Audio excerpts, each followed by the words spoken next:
కొట్టండి మర్చిపోకండి. నమస్కారం. నమస్కారం. ఈ రోజు మేము ఒక మల్టీపర్పస్ ముల్లంగి పచ్చడితో మీ ముందుకు వచ్చామండి. ఈ ఇడ్లీలోకి, దోశలోకి, రొట్టెలోకి అన్నిట్లోకి చాలా మంచి కాంబినేషన్ గా సెట్ అవుతుంది. ఒక్క ముల్లంగి చాలండి, ఈ టేస్టీ పచ్చడి చేసుకోవచ్చు. ముందుకుంటా ముల్లంగిని బాగా కడిగి తొక్క తీసి చిన్న చిన్న ముక్కలు చేయాలి. ముల్లంగి ఆకు కూడా కడిగి ఉంచుకోవాలి.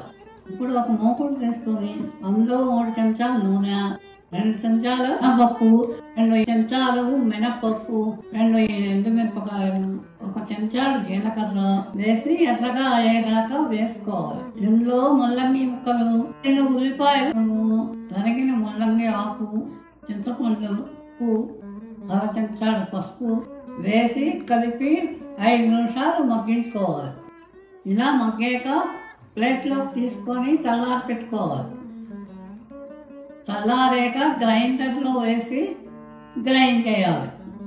ఇప్పుడు పోపుకి వేడి నూనెలో కొంచెం మెంతులు, 1 చెంచాడు మినపప్పు, 1/2 చెంచాడు ఆవాలు, చిటికెడు ఇంగువ, 1 ఎండుమిరపకాయ, కరివేపాకు వేసి వేసాలి.